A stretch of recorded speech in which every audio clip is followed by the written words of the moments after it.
Olá, você está no Leiturinha do Bom Dia e hoje nós vamos falar do texto Morrendo para Viver, de Manuel Filomeno de Miranda. Vamos estudar um pouquinho?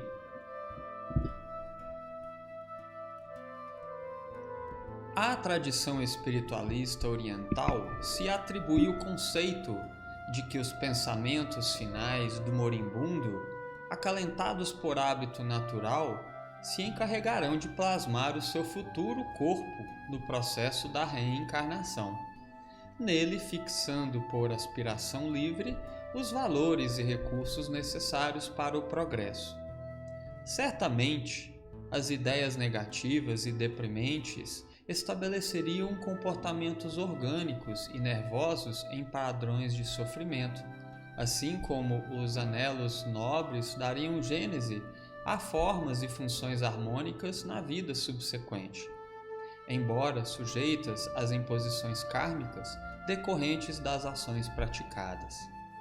Em face dessa crença, fazia-se necessário que o homem aprendesse a morrer, cogitando de reflexionar a respeito da fatalidade biológica, em consonância com a harmonia íntima, responsável pelas futuras experiências carnais.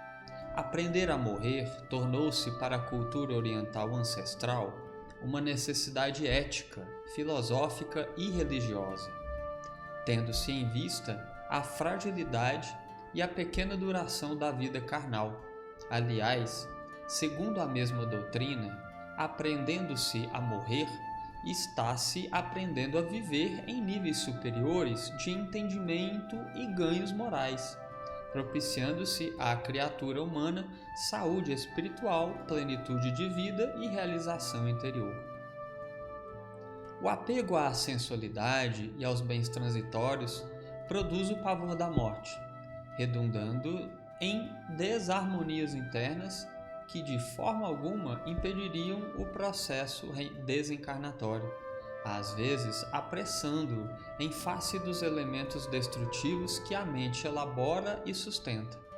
No sentido inverso, a aceitação jubilosa do inevitável faculta a ampliação de tempo nas experiências terrenas, porque o psiquismo compreende que morrer é prosseguir vivendo, apesar da diferença vibratória na qual se expressará a realidade. Ninguém, desse modo, aprenderia a viver se não fosse lograda a tarefa de aprender a morrer. De fato, o processo da morte real inicia-se na plenitude das forças, quando a mente se apega e se apaixona por pessoas e coisas, enovelando-se em fixações que pretende permanentes, esquecendo-se da transitoriedade de todas elas enquanto na Terra. Desse modo, o exercício da desimantação e do desprendimento gerará recursos que facilitam o entendimento a respeito da morte, propiciando além túmulo a continuação dos ideais de sabor eterno. Ajuizando-se a questão sobre este ponto de vista, alteram-se as estruturas do comportamento intelecto-moral do homem no mundo. Sem dúvida, apresentam-se-lhe importantes as conquistas do espaço, a chegada a alguns dos planetas do Sistema Solar e até mesmo o intercâmbio com outra galáxia. Todavia, assume relevância maior o autoconhecimento, a consciente solução dos problemas de comportamento íntimo, as viagens ao cosmo de si mesmo, embora as vitórias sobre o transitório sejam valiosas, as que se conseguem na transcendência sobre os valores temporais, portanto, do mundo físico, são muito mais significativas porque acompanham o indivíduo eterno em outros esforços de elevação, no sentido vertical do progresso. A indagação máxima que deveria preocupar o homem seria a de se descobrir quem ele é e, por extensão, qual a finalidade da sua vida na Terra, como consequência do saber de onde veio, a fim de postular de forma equilibrada a identificação do lugar para onde vai. Ao decifrar essas interrogações, ele inicia automaticamente um curso de psiconáutica pela meditação e reforma moral, encontrando-se no ontem e compreendendo o hoje, e graças a esses contributos, poderá produzir eficazmente para o amanhã. As aspirações e os desejos fortes produzem o destino futuro do homem. Conforme desejar, sua vontade será posta em ação, do que resultará conquista ou perda no comércio moral e espiritual da vida. Os apegos de qualquer procedência durante a vida física impõem que após a morte prossigam, interessando com o mesmo vigor com que foram estruturados antes. A instabilidade no dever, tanto quanto a fixação nos desejos primários, criam aflições e conjunturas amargas, em razão do seu conteúdo pleno de insatisfação e revolta. Somente a visão correta dos valores terrenos proporciona a sua utilização equilibrada para posteriores avaliações, aceitação ou recusa do seu prosseguimento. O discernimento, por sua vez, clarifica a mente e liberta o sentimento daquilo que é prejudicial, inspirando as atividades perenes do amor sem posse, responsável pela liberdade. Em Provérbios, capítulos 23, versículo 7, encontra-se registrada essa opção nos seguintes termos: o homem é aquilo que pensa no seu coração. Naturalmente que os últimos pensamentos não irão definir as futuras engrenagens de que o espírito se utilizará na porventura reencarnação.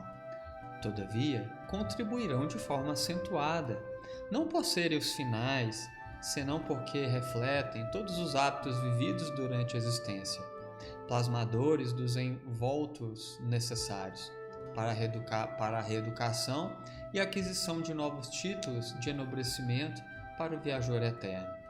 Os pensamentos são os modeladores do ser, porque são os promotores dos atos. Assim como o homem pensa, naturalmente se comporta, exceção feita às aparências mascaradas pela compostura social. O indivíduo é, em realidade, aquilo que cultiva na mente. A ação do pensamento na vida do homem que o utiliza é tão vital quanto a do sol nas células, na vida.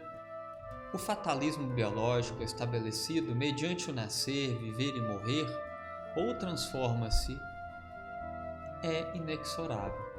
Aprender a utilizar-lhe o ciclo a fim de formular e conseguir metas iluminativas para o Espírito Eterno, eis o que cumpre realizar todos aqueles que se empenham na conquista da vida em si mesma, além das conjunturas celulares. Em face dessa circunstância, a morte, não raro, detestada, se torna uma bênção, em cuja presença a liberdade abre suas asas para o encarcerado, propondo-lhe voo auspicioso. Não houvesse tal limite estabelecido pela sabedoria das leis, e o caos surgiria na Terra. Apenas se apresentasse de maior duração a fase humana de vida, considerando-se o uso inadequado que ainda se faz da existência corporal.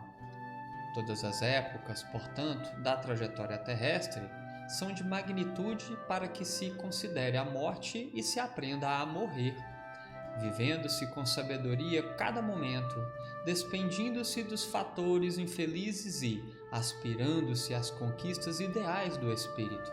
De tal forma, procedendo o homem, nos momentos finais, o seu pensamento trabalhará a futura morada e talhará a roupagem formosa para uma nova reencarnação, na qual poderá concluir o ciclo dos renascimentos corporais, assim tornando-se um pleno conquistador. Este maravilhoso texto do nosso amigo Manuel Filomeno de Miranda nos traz aí uma visão da nossa responsabilidade no aqui e agora. Ficarmos com medo do que vai acontecer no mundo espiritual, nossa, eu vou para o inferno, eu vou para o céu, eu vou para o purgatório, na verdade é uma consequência do que realizamos aqui agora. O que plantamos aqui, colheremos depois. Se sentíssemos a necessidade real, verdadeira, de nos prepararmos para a morte, como alguém, um ser inteligente o faz, tateando a cada degrau na conquista laborosa do seu interior, da sua intimidade, conhecendo a si mesmo, tentando colocar os ensinamentos de Jesus a cada dia em prática, de certo, primeiro, que nossa consciência estaria mais tranquila. O peso das preocupações do amanhã, eu vou resolver amanhã, não, hoje não deu, eu resolvo amanhã, e sempre deixando para depois, não, depois eu me torno uma pessoa melhor, não, eu sei que eu tenho que perdoar, mas depois eu perdoo, eu sei que eu tenho que deixar isso de lado e valorizar outra coisa, eu sei que eu tenho que deixar esse vício, mas tá tão gostoso, deixa eu curtir mais um tempo da minha vida, lá na frente eu deixo, amanhã pimba, a morte vem e nos surpreende. O corpo físico perece, o espírito continua a sua existência e nossa intimidade continua a existir. Como o texto diz, o psiquismo ele continua a existir, mesmo o corpo físico não existindo mais, anelando-se com o nosso perispírito. Somos um ser pensante, que assume responsabilidades a cada instante com o seu pensamento, com a sua ideia, com as suas escolhas.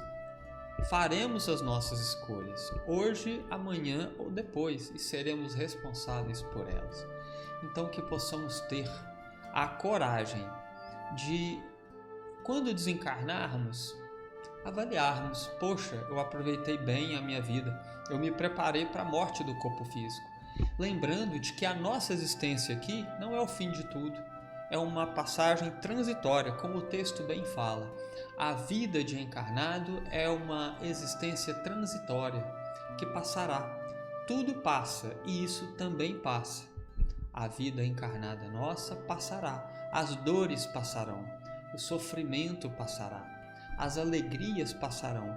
O que permanecerá conosco são apenas as alegrias plantadas, cultivadas e fortemente enamoradas com a vida, com a nossa existência. Que tenhamos consciência disso e que tenhamos um excelente dia, um dia cheio de amor, um dia cheio de coragem para enfrentarmos a nós mesmos, não para duelarmos contra aquele que está à nossa volta, mas para enfrentarmos a nossa pequenez, o nosso eu, que precisa tanto ser encarado frente a frente e que muitas vezes deixamos de lado, por medo, por preguiça, por não querermos ir adiante. Agradeçamos a Deus pela vida, agradeçamos a Jesus pelos seus ensinamentos e que esse dia seja mais um dia maravilhoso. Que assim seja.